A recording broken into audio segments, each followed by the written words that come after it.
Hello, viewers, and welcome to a new show on ScytedTV called ScytedTV News, a new show going over all your internet, gaming, and anime news needs. I'm your host, Leah, here to bring you another exciting episode of ScytedTV News. And wow, do we have an exciting episode for you guys today? So, let's dive on in.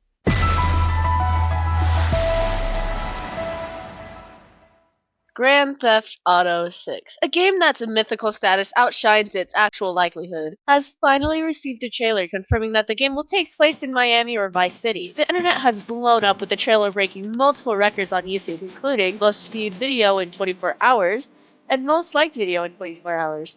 This also means that when GTA 6 comes out, GTA 5 will be 12 years old. That's insane for a successful game franchise. The trailer didn't show much as far as gameplay is concerned.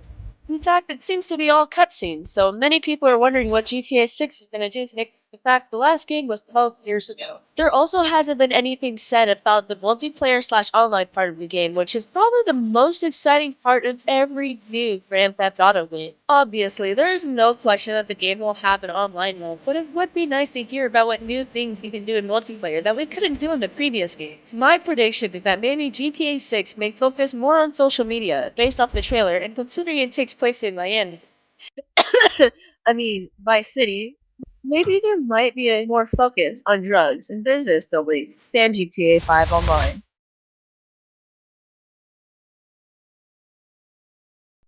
E3, a yearly convention that has been going on for 20 years, has officially been announced to never be coming back.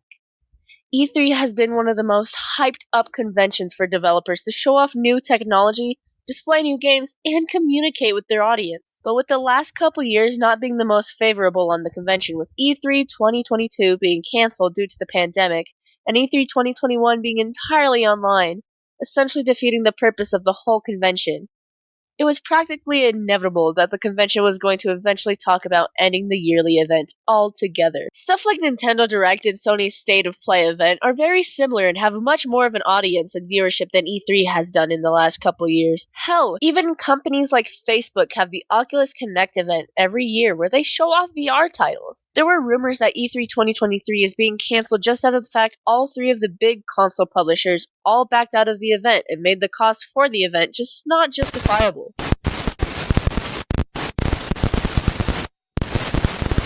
Spy X Family, a pretty popular anime series, is finally getting a movie after the massive success and popularity of the first and currently the second season.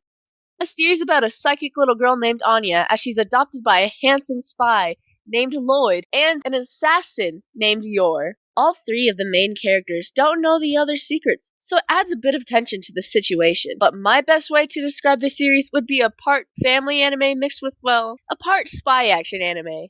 At times, the show is downright wholesome, and at other times, the show's actually got some exciting action sequences and a bit of an intriguing story. What I love about anime movies is going to the theater and seeing a ton of people cosplaying as the characters from the movie. Anime movies being played in theaters is kind of special for being a bit of a mini anime convention, and I love talking to people in line about anime. The movie comes out on the 22nd, so this story will be coming out after the movie comes out. Warner Bros. Discovery and Paramount both need no introduction, with both companies being over 100 years old and also being two of the first distributors of films outside of the Edison Company. Recently, David Zaslav, who is the current CEO of Warner Discovery, and Robert M. Bakish, who is the CEO of Paramount Global, had a 2-hour meeting in New York, where it's rumored that the talks were about merging the companies. This comes as surprising news, as just a couple weeks ago, HBO, which is a part of Warner Discovery, was threatening to sue Paramount over contracts both had with South Park that promised both of them episodes and specials. Many wonder if this could cause a full-on monopoly in the entertainment industry. Paramount and Warner Discovery are absolutely massive companies on their own, and combined, they would be worth $50.56 billion, which is just under what Netflix is worth, with $77.97 billion. Would this justify the quote-unquote technical definition of a monopoly? According to law.cornell.edu, a monopoly is when a single company or entity creates an unreasonable restraint of competition in a market. This could actually fall under the definition concerning, for example, Children's Entertainment, Cartoon Network, and Nickelodeon would be under the same name and company, making it impossible to enter the children's division of entertainment without somehow going through them. But it's important to understand that since this definition is subjective, it can technically go through, and the final decision is up to the Federal Trade Commission to approve or deny the merger. Hopefully, these talks are purely hypothetical, because it looks like this merge would benefit no one in the industry.